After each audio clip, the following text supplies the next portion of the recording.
J'attends de voir l'Uptime commencer. Pour ce petit direct où on va présenter les 5 ultimes. Alors le soleil est en train de se coucher, c'est magnifique. Sur cet avant-dernier soir du village de la tournoi de Jacques Vabre. On va parler enfin de ces grosses bébêtes là. Ces grosses bébêtes là derrière.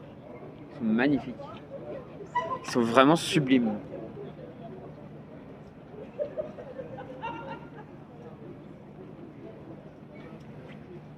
Ah ça y est, c'est comme ça.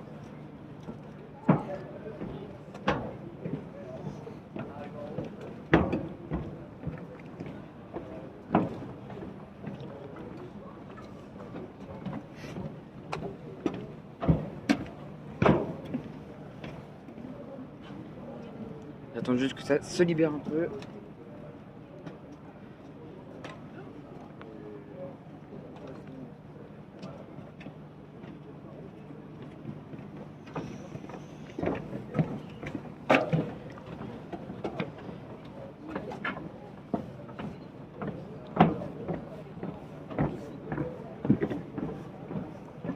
Ça, vous profitez juste du plaisir des yeux là. Et on va pouvoir commencer. Et on commence, allez. Et bonjour tout le monde et bienvenue dans ce nouveau stream et bienvenue aussi dans cette nouvelle vidéo pour ceux qui verront la vidéo. Aujourd'hui on va parler des ultimes, les 5 ultimes, les plus grands bateaux de la course de la tournoi de Jacques Vabre. Les bateaux qui font 32 mètres de long, des bateaux qui donnent le vertige vraiment en dimension. Regardez-moi ça, je vais juste vous montrer le mât. Regardez-moi cette hauteur. Hier j'ai eu la chance c'était hier, oui, j'ai eu la chance d'en visiter un. J'ai visité, on va le voir juste après, c'est actuel, mais qui est juste après. Mais on va commencer du coup par le premier ultime volant. Le premier ultime volant qui est Gitana 17. Le tout premier ultime volant.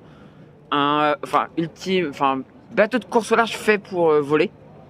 Donc vraiment, regardez déjà les profils. Alors ça ressemble un peu dans les profils d'avant, des étraves. Ça ressemble un peu à ce qu'on peut voir en multi 50. Le principe est le même, c'est qu'il ne faut pas enfourner.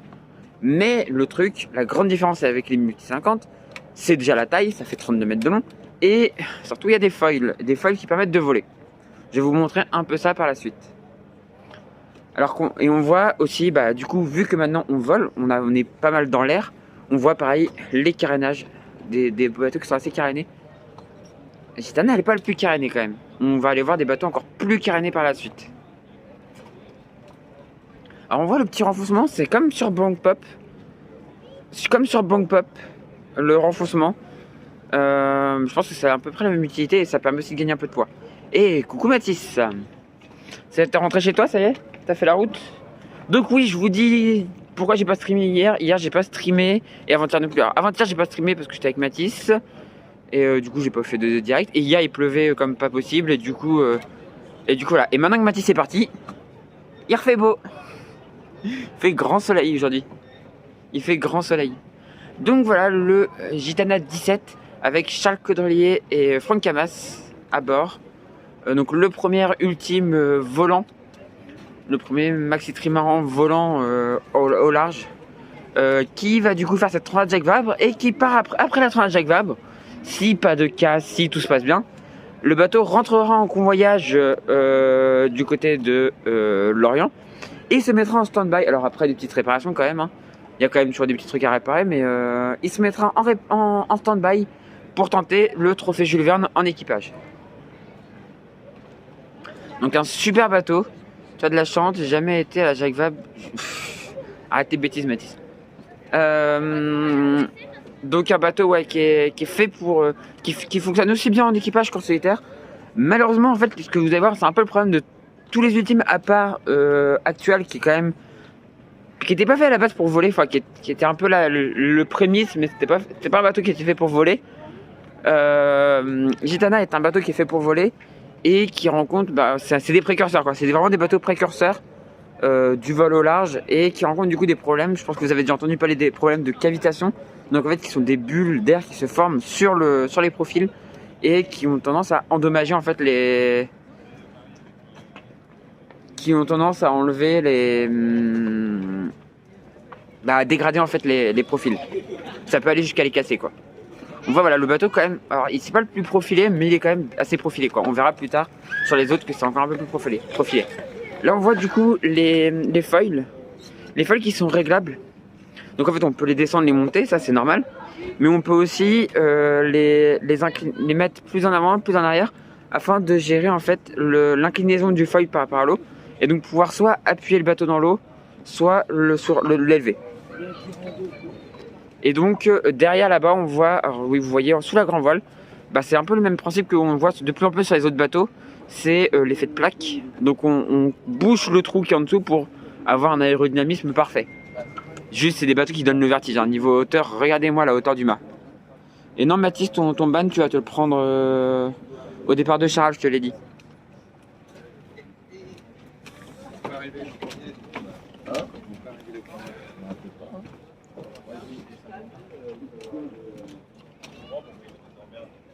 Donc on voit que, alors sur tous les ultimes ont des cockpits assez protégés et on voit d'ailleurs du coup Gitana qui a un cockpit protégé. En fait non, je suis pas encore arrivé, il reste 2 heures de route. Ah oui quand même. Qui a un cockpit qui est complètement protégé, on voit qui est fermé sur l'arrière.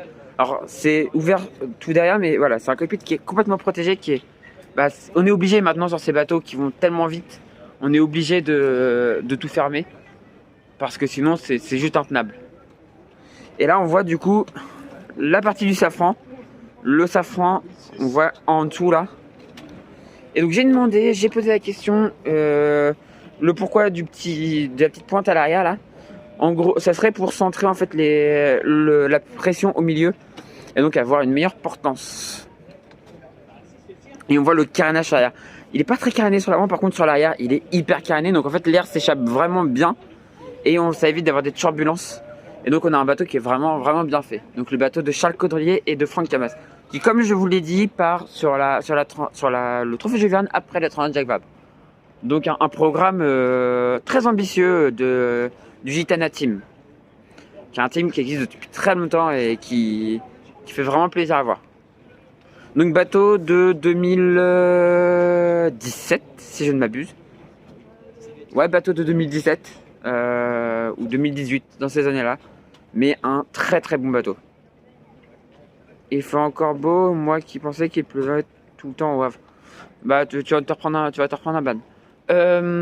Donc voilà, un beau carénage, un beau bateau. Vraiment magnifique. Vous allez voir des flotteurs qui sont quand même assez épais, je trouve. Vous voyez, c'est des flotteurs quand même qui sont assez épais.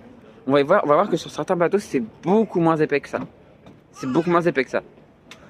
Maintenant, on va passer à Actual de Yves Le Blévec, accompagné de... mince, j'ai oublié le nom du co-skipper. Donc Yves Le Blévec est le skipper principal. Un bateau assez ancien, on peut dire ça comme ça. Parce que ce bateau, c'est l'ancien massif de François Gabard. Donc bateau qui a été mis à l'eau en 2015. J'étais à sa mise à l'eau. Et hier, je l'ai visité. J'ai visité le bateau. C'est un super bateau, mais qui va moins vite. Sur le papier, qui va moins vite qu'eux, mais qui est plus fiable. Il a des feuilles d'ancienne génération. Enfin voilà, mais c'est un bateau qui quand même va très vite. On voit les profils, des étraves n'ont pas énormément changé. On voit que par exemple Gitana, lui, est très haut sur l'eau, par exemple. Je vous parlais de la largeur. La largeur finalement change pas énormément. C'est plutôt la hauteur en fait des flotteurs, vous allez voir. Sur l'avant ça change pas trop, mais par contre sur l'arrière il y en a qui sont beaucoup plus bas que d'autres. Et notamment le Actual est beaucoup plus bas. Quand je pense que je devais venir au Havre demain et suite à un pépin sur ma voiture, tout est annulé, j'ai la rage. Ah, bah, je suis désolé pour toi. Ouais, je suis désolé pour toi. Tu l'as visité, tu as trop de chance privilégiée. Non, mais t'étais là Mathis en plus, couillon. Donc voilà, Actual, un très bon bateau qui, en fait, si les autres bateaux ont des pépins, serait capable peut-être d'aller chercher la victoire.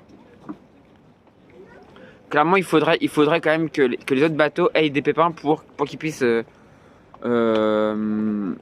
revenir. Mais il y a quand même moyen, je pense.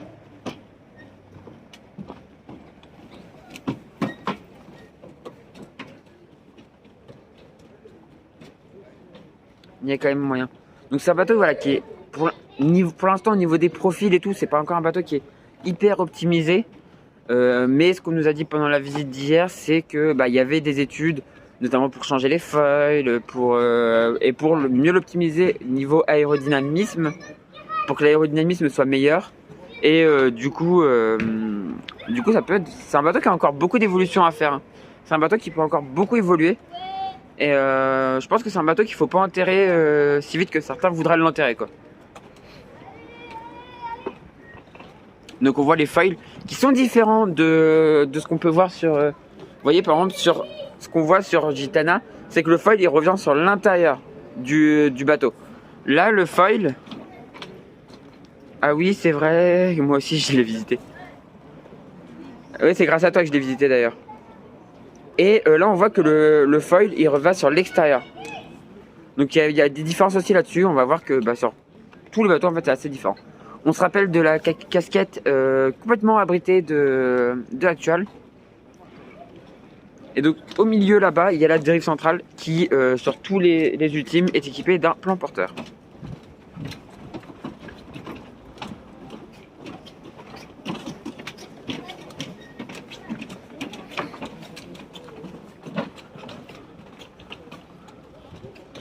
Alors avant, il y avait encore des ultimes qui n'avaient pas le système de relevé comme ça des safrans. Maintenant, ils l'ont tous. Sodebo a été le dernier à s'y mettre. Et donc, on peut voir du coup là, ici, je vais vous montrer le plan porteur qui est juste là. Le plan porteur. Alors, le plan porteur, il est en deux parties. Je te dirai ça après, Mathis. Il est en deux parties, le plan porteur. Il y a une partie qui est fixe et une partie qui est amovible. Comme je vous ai expliqué tout à l'heure, on peut faire basculer le safran. Pas le safran, mais le foil. On peut lui jouer sur son incidence et donc du coup le mettre pour qu'il soulève le bateau ou pour qu'il le plaque dans l'eau. L'idée quand on le plaque dans l'eau, c'est quand il y a...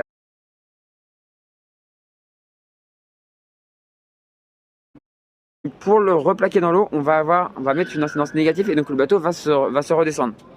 Et ben c'est pareil du coup sur le plan porteur.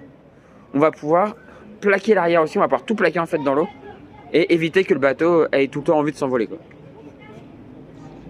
Parce qu'on ne cherche pas à voler en permanence. Il y a des moments où on ne peut pas voler sur ces bateaux. Donc voilà, on voit bien la casquette là. L'éolienne, parce que ce bateau est équipé d'une éolienne. On cherche quand même à la fois pour de l'écologie et à la fois surtout pour du poids. Parce qu'embarquer du carburant ça pèse lourd, donc on essaie d'en embarquer le moins possible et donc de produire autrement. Donc voilà, Actual, l'ancien massif. On va passer maintenant sur SVR Lazartic de François Gabard, le dernier bateau mis à l'eau. Le dernier bateau mis à l'eau, il a été mis à l'eau il y a 3 mois et lui est archi profilé. C'est le roi du profilage, le roi du carénage. Enfin, c'est un bateau de fou. C'est vraiment un bateau de fou. Déjà, on voit pas de casquette. Vous allez voir pourquoi par la suite. Vous savez déjà pourquoi, mais on va le voir après. Regardez l'étrave. L'étrave, pas la coque centrale. La coque centrale est un peu plus haute. Mais par contre, les flotteurs sont très bas. Tout est fait pour profiler à fond. Tout est vraiment fait pour être profilé à fond. Il est extrêmement bas. Regardez par rapport au bateau de devant, l'étrave est quand même très basse. C'est très fin.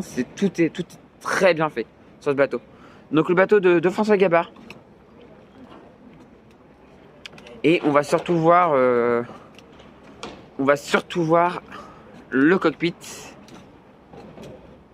Le cockpit. Alors les foils de dernière génération, un bateau neuf, donc foils de dernière génération, qui permettent au bateau de voler clairement. Et donc on voit d'ici le cockpit qui est complètement dans la coque centrale en fait. C'est une des particularités de ce bateau, c'est que tout se passe à l'intérieur. Enfin presque tout se passe à l'intérieur. Il n'y a quasiment jamais besoin de sortir. À part si on doit aller mettre une voile sur l'avant, mettre un Genac ou quelque chose comme ça. C'est le seul moment où on a besoin de sortir. Sinon, alors il y a toujours une voile qui reste à poste. Quand les voiles sont mises, on est à l'intérieur et on est tout le temps à l'abri. Donc en fait, si ce bateau finissait malheureusement par se mettre à l'envers, les skippers seraient toujours à l'abri et donc il y aurait moins de risques pour la vie, quoi. C'est vraiment un super bateau. Malheureusement, je pense qu'il est peut-être, il est super beau celui de Gabar, il est magnifique. Malheureusement, le bateau est peut-être un peu trop récent, donc va pas pouvoir être poussé encore à fond. Donc je le mettrai dans les outsiders, plus, hein, quand même c'est François Gabar. Outsider plus, mais j'ai du mal à le mettre dans les grands favoris parce que le bateau est un peu trop récent, je pense, à mon goût.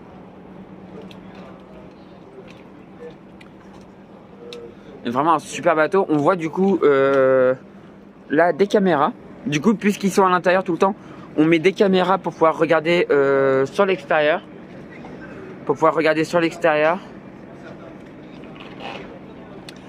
Juste, est-ce que vous pouvez me dire, ce que j'ai oublié, le nom du co-skipper de Yves Lebevet et celui de François? Les autres, je me rappelle très bien, mais alors là, je sais pas, j'ai un gros trou de mémoire, je suis un peu fatigué. Donc si quelqu'un peut me le rappeler dans le chat, ce serait super gentil. J'avoue, quand je fais des erreurs et que j'oublie quelque chose, je l'avoue. Hein. Et je pensais que j'allais réussir à m'en souvenir, mais non. Alors que je sais que c'est des skippers que je connais, hein, mais bon. Des fois, ça m'arrive d'avoir des petits trous de mémoire. On peut regarder encore une nouvelle fois le mât. Très haut, très haut. Des mâts qui montent généralement aux alentours des 38 mètres. C'est des mâts. Et des mâts du coup qui sont profilés. Alors ça, c'est comme sur beaucoup de bateaux maintenant. Hein. C'est des mâts qui sont aussi propulsifs. Donc des mâts L qui sont propulsifs, qui en fait font partie de la surface de voilure, quoi. Donc voilà, un bateau qui est vraiment extrêmement profilé.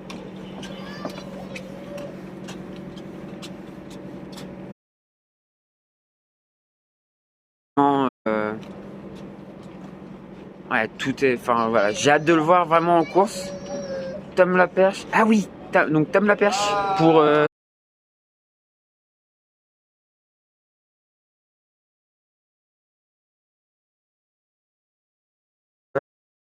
Sur laquelle je ne sais plus. Et donc voilà, on voit le même système que sur tous les autres bateaux, le système de relevé de safran à l'arrière. Donc les safrans qui sont toujours relevables.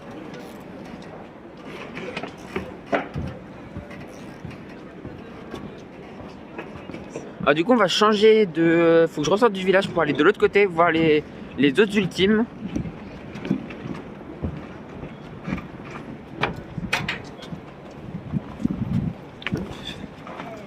On va passer de l'autre côté pour voir les autres ultimes. Je vais vous mettre en face cam. Hop.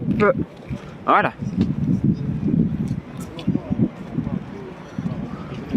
Donc ouais, j'avais oublié Tom Laperche. J'ai honte. Désolé, j'ai oublié Tom Laperche.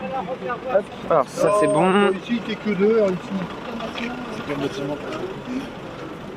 Je vais essayer de me mettre à un endroit où on va pouvoir voir SVR de l'arrière, parce que vous allez voir que SVR, on peut le voir de là. Mince, pourquoi? Alors je crois que j'ai un petit problème avec mon... Hop.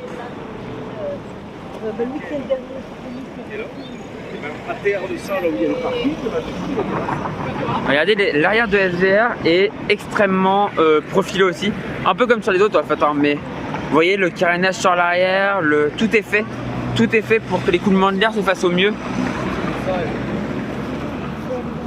En fait, jusqu'à son dégagement, parce qu'il faut s'imaginer que sur ces bateaux-là, le vent arrière, oui, on peut avoir un vent réel de l'arrière. Par contre, c'est des bateaux où le vent apparent est tout le temps devant, quoi. Tu vas tellement vite que tu crées ton vent tout le temps. Alors, je vais vous mettre en face cam parce que là, c'est pas très intéressant. Tu crées ton vent en permanence. Et donc, en fait, avec le vent apparent qu'il y a, t'es tout le temps en mode. C'est tout le temps comme si tu étais au près, quoi. C'est comme, pour vous donner un ordre d'idée, c'est comme si tu descendais, alors qu'il y a ma perche qui m'indique qu'il n'y a plus de batterie. C'est comme si tu descendais une côte à vélo, il n'y a pas de vent. Bah, tu vas avoir ton vent toujours devant. Bah, là, ces bateaux-là vont tellement vite que, en fait, le vent, vu qu'ils vont plus vite que le vent, bah, le vent qu'ils vont ressentir en permanence, ça va être un vent qui va être presque toujours de face. Mais alors vraiment presque toujours. Hein. Je peux vous remontrer ici, là. Hop. On revoit SVR un peu de l'arrière, voilà. Donc voilà, ils reçoivent toujours le vent de l'avant. Et donc ce qu'on voit à l'arrière en fait c'est la sortie quoi. L'air sort par ici quoi. L'air va sortir par ici. Et donc voilà, c'est pour ça que l'avant, c'est très important de travailler l'avant, mais c'est aussi très important de travailler l'arrière pour évacuer l'air. Faut pas que l'air en fait reste en turbulence derrière, parce que sinon il va créer des turbulences encore sur l'avant et c'est pas l'idéal. Faut vraiment avoir le minimum de turbulence. Alors, il y a des contrôles, faut que j'attende.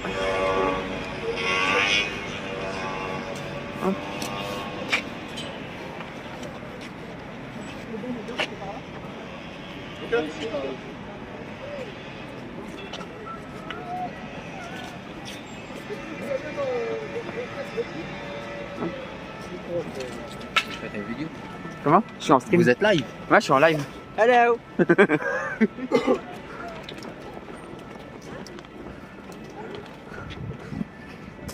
C'est rigolo les gens quand ils voient que je suis en direct. Que je suis en direct et tout, et les gens sont souvent un peu étonnés, me demandent ce que je fais, me demandent sur quelle plateforme je suis. Et là quand je lui ai dit que j'étais sur Twitch, il m'a dit ah ouais, je pensais pas qu'il y avait des gens qui faisaient ça sur Twitch. Et bah je crois que je suis le seul en fait. Mais je suis juste trop passionné en fait, c'est tout. Je suis juste archi passionné. Hop. Ah ouais non mais ça. Anthony Marchand sur Actual, merci Mathis. Anthony Marchand sur Actual, voilà. Maintenant vous le saurez. On va aller descendre sur les pontons des 12 ultimes parce que là il y a un peu de monde. Aujourd'hui ça a été un peu la folie là. Ça a été un peu la folie furieuse toute la journée, mais en même temps il y avait des séances de dédicaces et tout. Alors moi j'ai juste loupé les deux de Gitana parce que c'était vraiment trop, c'était impossible quoi. Enfin, fallait vraiment y aller en première seconde.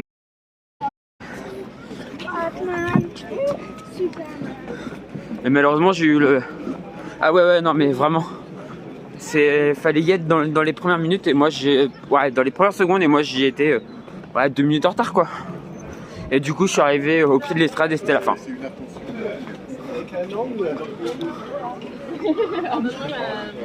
Et bon tant pis, j'ai été joué. D'ailleurs j'ai été joué au truc de SVR.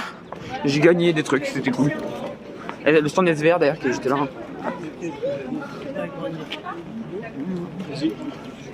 Hop là. Le fameux truc que Mathis voudrait mais qu'il n'y a que moi qui l'ai. Haha. C'est l'avantage. J'ai une question. Qui est le meilleur site trafic maritime pour suivre la course? Marine Traffic c'est pas mal. Le problème de Marine Traffic c'est qu'une fois qu'ils seront au large, il faut payer. Et sur tous les sites, il faudra que tu payes s'ils sont au large. Donc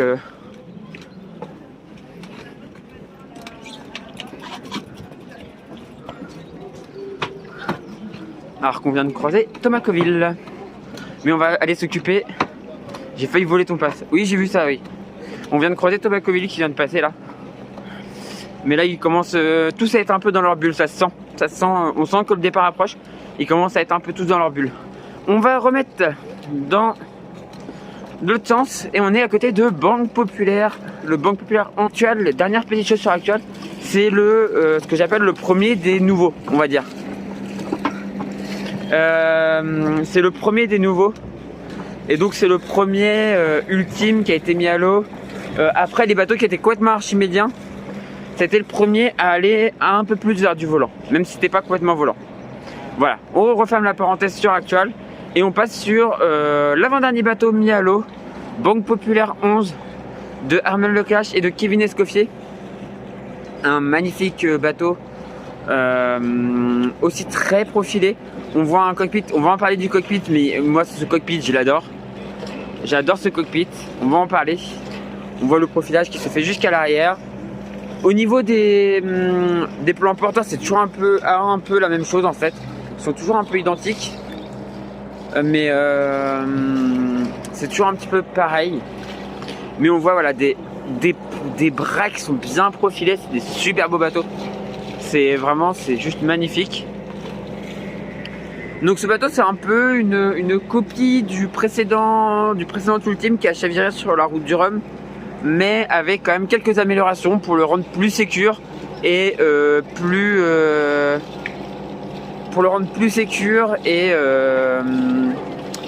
ouais, plus sûr quoi. En grosso modo, par exemple, je peux vous parler d'un truc, c'est que au niveau des bras de liaison, en fait la structure est doublée. C'est-à-dire que la structure, il y a la structure qu'on voit là, et à l'intérieur il y a un genre de deuxième bras de liaison qui permettra en fait de maintenir le bateau structurellement si le premier pète quoi. C'est-à-dire que si le premier pète, on va pas tout de suite chavirer, on va pas tout de suite perdre un bras et chavirer. On va pouvoir revenir au port à vitesse réduite. On devra quand même abandonner la course, c'est sûr, mais au moins on sauve le bateau. C'est un peu l'idée, puisque faut mieux quand même pouvoir ramener le bateau et surtout ne pas se mettre à l'envers parce que c'est extrêmement dangereux. Ils sont énormes, ils sont vraiment énormes les bateaux. C'est assez fou les ultimes. Je peux pas trop vous parler du foil parce que le foil est un peu caché, mais on voit que c'est un foil qui va sur l'intérieur, contrairement à SVR, et je crois qu'Actual aussi avait des foils vers l'extérieur. Là c'est un foil qui va plutôt sur l'intérieur, donc ça joue un peu sur l'attitude de vol. Le cockpit qui est extrêmement beau, j'adore ce cockpit. On voit même le mât qui rentre, regardez, c'est même le bas du mât en fait est manchonné. Vous voyez, il y a un manchon en bas du mât. En fait, le mât il va plus bas normalement, il a une prise plus bas en fait sur la coque. Parce que là, ce que vous voyez, c'est pas la coque, c'est une sorte de profilage en fait. C'est un profilage avec la zone de vie qui est là derrière. La zone de vie qui va à peu près jusqu'ici, grosso modo, je pense. Je suis jamais monté à bord, hein, mais la zone de vie doit aller presque là. Et après, c'est juste du profilage. C'est juste pour profiler le truc. Et en fait, on voit un manchon en pied du mât pour justement que le mât puisse quand même basculer. Enfin, c'est super dingue. Et c'est vraiment, vous voyez, ça descend doucement vers l'avant pour profiler à fond et que l'air en fait s'écoule le mieux possible. C'est un bateau qui a, au niveau de la hauteur, c'est un intermédiaire un peu entre SVR et ce que fait Gitana. J'ai l'impression qu'il est un petit peu plus haut, mais je me trompe peut-être. Mais j'ai l'impression qu'il est un tout petit peu plus haut. Mathis me dit, parle de la dérive. Alors oui, j'ai entendu parler d'un petit problème. Ils auront un petit problème de dérive, de ce que j'ai entendu. J'ai entendu alors c'est des bruits de ponton, hein. C'est du bruit de ponton, donc ça va prendre avec des pincettes. Mais j'ai entendu parler de bruit par des problèmes de dérive depuis que le bateau a été mis à l'eau en fait. Et là, hier, ils ont essayé de sortir et on les a vus reculer. Alors est-ce que c'est à cause du problème de dérive ou est-ce que c'est autre chose? Je ne sais pas. Est-ce qu'ils avaient vraiment prévu de sortir en mer ou est-ce qu'ils faisaient juste un essai de sortie? Je ne sais pas. Mais j'ai entendu parler d'un problème de dérive. Et du coup, à voir si le bateau va pouvoir faire toute la course quoi. On espère vraiment, mais ça m'inquiète. Ça m'inquiète un petit peu. On voit on a vu ça, c'était sur Gitana aussi. Je crois que c'est sur Gitana qu'on a vu ce renfoncement ici là, au niveau de la coque centrale. Alors ça a plusieurs avantages en fait. Déjà on abaisse un petit peu, donc du coup ça fait un bateau un peu moins lourd. On gagne quelques kilos, mais quelques kilos sur un bateau c'est extrêmement important. Le moindre kilo est important. Et surtout, ce que je pense aussi, c'est ce que j'imagine, mais je pense que ça a aussi un intérêt. C'est que en fait on peut du coup avoir le chandelier à l'avant qui garde la même hauteur, mais du coup derrière le filet est plus haut et donc du coup c'est plus sécure. Quand quelqu'un va dans le filet à l'avant, du coup il est plus protégé, je pense que ça joue.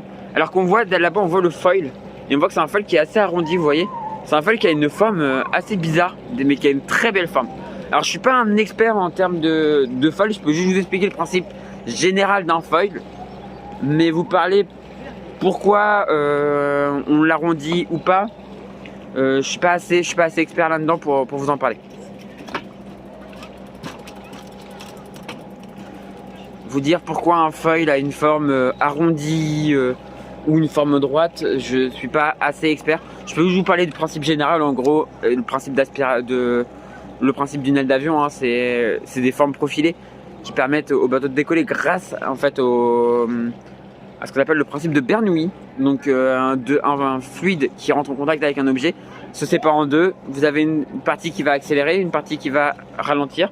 La partie qui ralentit, ça va vous faire une surpression. La partie qui va accélérer, ça va faire une dépression. Et donc la pression va pousser la dépression et ça va se soulever. C'est voilà, je vulgarise à mort, mais voilà. Et donc maintenant on va passer au dernier ultime de la flotte, Sodebo Ultime 3, puisqu'il y a eu le premier Sodebo Ultime qui après avait été revendu à Actual et qui avait chaviré au large du Cap Horn, enfin qui avait pété un bras de liaison et qui avait chaviré au large du Cap Horn. Ensuite on a eu Sodebo Ultime 2, donc celui qui était issu de Geronimo, et là c'est Sodebo Ultime 3. Donc le bateau de Thomas Coville et de Thomas Ruxel. Merci pour les level up d'Orkan, et tout à l'heure j'ai vu un autre level up, je sais, de Tomate. Merci pour les level up. Et bravo pour les level up du coup. Donc on voit voilà, Sodebo Ultime 3. Donc de Thomas Coville et de Thomas Ruxel. Moi j'appelle ça le bateau des deux Thomas. On peut voir que c'est un bateau extrêmement profilé, mais qui a plus joué dans ses premiers, que j'ai vu être mis à l'eau d'ailleurs, c'était en 2019, qui a plus joué dans ses débuts sur du principe de gravité. Je vais vous expliquer pourquoi. En gros, on a voulu centrer les masses. C'est un bateau où on a voulu jouer sur la masse. Et donc on a centré les masses. Et pour centrer les masses, eh ben, on a mis le cockpit à l'avant du mât. On s'est dit, c'est vachement bien de mettre le cockpit à l'avant du mât, on centre les masses. Et en plus, que ça a permis aussi, et qui est vachement bien aussi, c'est du coup on a pu rallonger un peu la surface de grand vol. Puisqu'on peut mettre la baume beaucoup plus bas, on peut mettre un peu plus de grand vol. Et surtout baisser en fait ce qu'on appelle le centre de poussée vélique. Donc le centre de poussée vélique, c'est le point où il y a le plus de force dans la voile. Et pour vulgariser, je vulgarise à mort. Et donc en mettant la voile plus bas, on baisse le centre de poussée vélique et donc on limite la force de chavirage. Puisqu'en fait plus vous allez pousser haut, plus vous allez avoir de la puissance vous allez avoir un effet de bras de levier, et plus vous allez risquer le chavirage. Il y a eu des travaux de fait sur ce bateau il y a pas si longtemps que ça, enfin cette année. On a mis des safrans, ce que je vous parlais tout à l'heure, relevables, dans un boîtier. Avant c'était des safrans qui étaient suspendus sur le dessous de la coque. Maintenant c'est des safrans relevables. Donc on peut relever le safran, donc ça évite les risques de collision avec des ovnis du safran au vent. Ça évite qu'en fait le safran traîne dans l'eau et donc tu fasses de la traînée. Ça évite beaucoup de choses. Ça évite énormément de choses. Donc on voit l'air, toujours ce travail sur l'air qui s'évacue à l'arrière, c'est magnifique. C'est un bateau qui est aussi assez bas sur l'eau. Les flotteurs sont assez bas sur l'eau.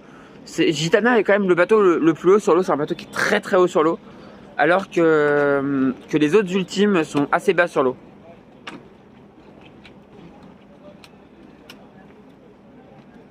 Donc on voit l'étrave. On voit l'étrave à l'avant. Donc les étraves sont pas très différentes les unes des autres. Regardez juste ce petit aparté, ce magnifique ciel, mais c'est sublime. On revient au bateau. Les étraves sont pas si différentes, hein. On a compris maintenant. Il n'y a plus trop de travail sur l'étrave parce qu'on a compris ce qui permettait d'éviter l'enfournement.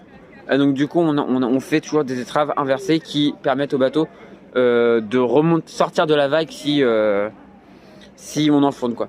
Puisque c'est des bateaux quand même qui sont, même si on dit que c'est des bateaux volants, c'est des bateaux qui sont capables quand même de faire à la fois du volant et à la fois de l'archimédian. Donc il faut qu'ils puissent naviguer assez rapidement quand même dans l'eau quoi. On voit ce cockpit à l'avant, mais alors ça a un énorme avantage. Je pense que c'est très bien pour le centrage des poids.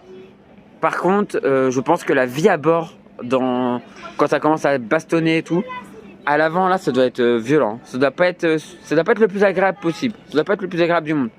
Et pareil sur Sodebo, des safrans, des foils plutôt qui sont vers l'intérieur. Donc voilà, ce qui le particularise aussi, comme je vous ai déjà dit, c'est la baume qui est très basse. Justement, puisqu'on n'a pas le cockpit. Le cockpit, en fait, le mât vient dans le cockpit. Si on regarde de l'arrière, on va voir un petit peu, en fait, le mât est à l'arrière du cockpit, quoi. Mais du coup, ouais, ça a permis en mettant le cockpit à l'avant, on a pu descendre vraiment la voile, descendre la baume et du coup avoir un point de poussée très bas et donc une force de chavirage très faible. Donc voilà, on a fait le tour des ultimes. Dans les ultimes, qui sont les favoris? On va en parler tout de suite. Donc les favoris dans les ultimes, moi je dirais... Merde. Je vous ai parlé de mon outsider, je pense que Hidek est un outsider... pas Hidek. Actuel est un outsider. Actuel est un outsider. C'est un très bon bateau, sauf que il est moins rapide sur le papier que les autres.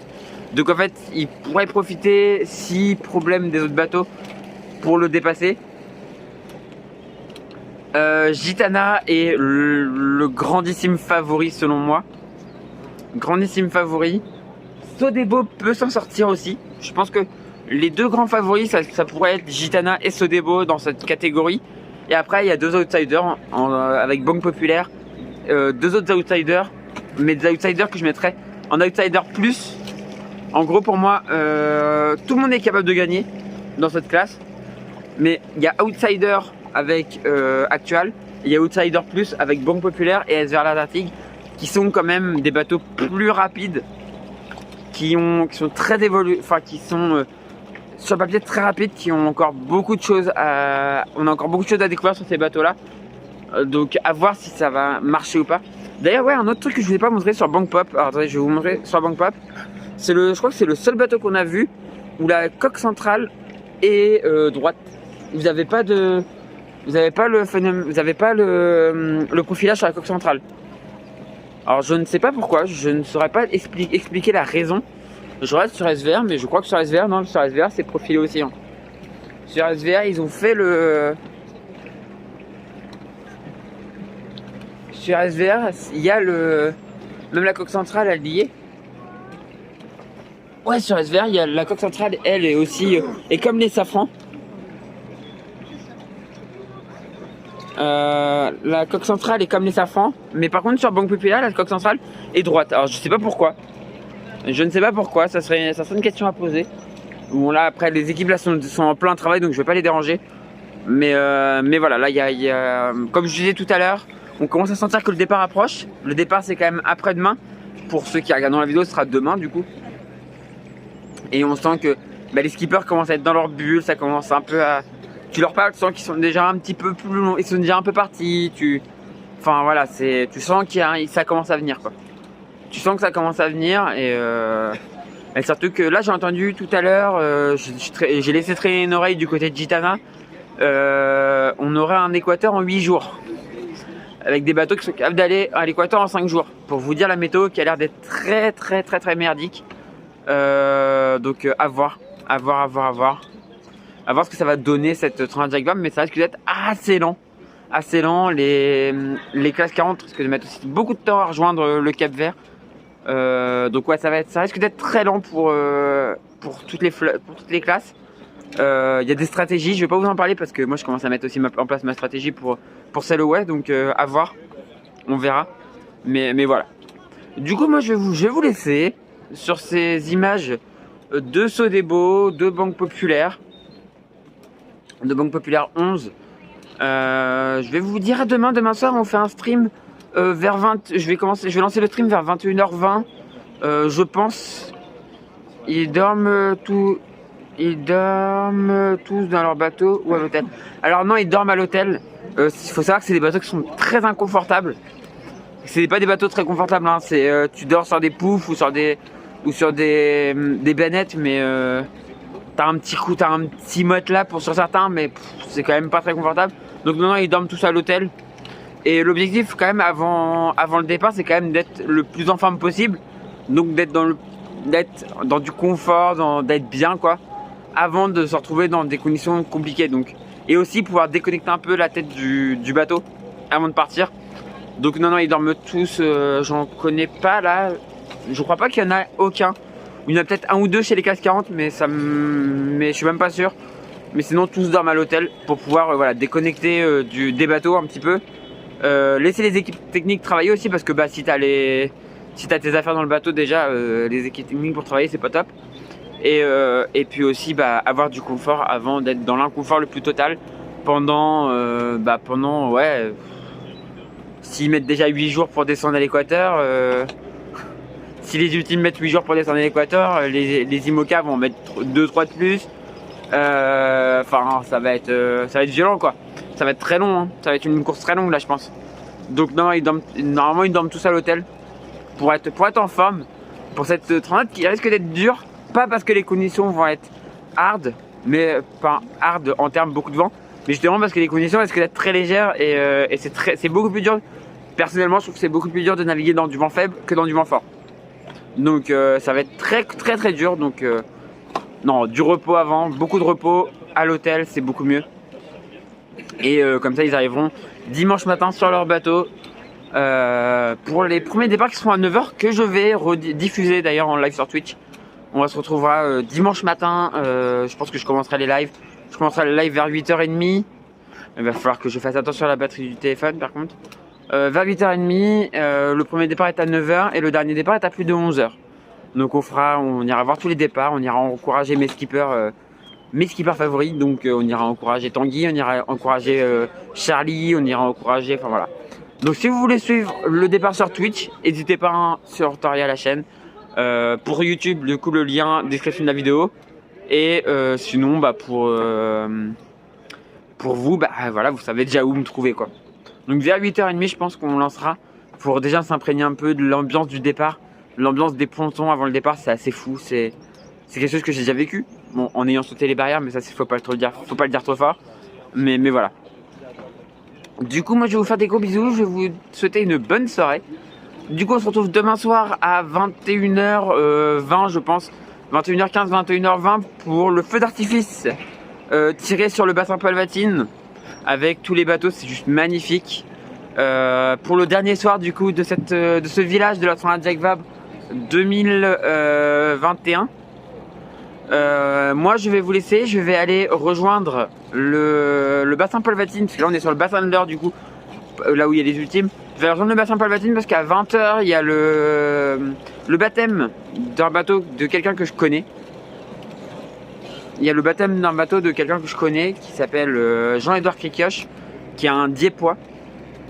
Qui a le bateau, le classe 40 numéro 103, et qui va le baptiser, je crois, c'est à 20 h. Donc je vais vous laisser, je vais rejoindre le bassin Palvatine, qui est noir de monde, enfin que je l'ai laissé, c'était noir de monde, on va voir s'il y a toujours autant de monde.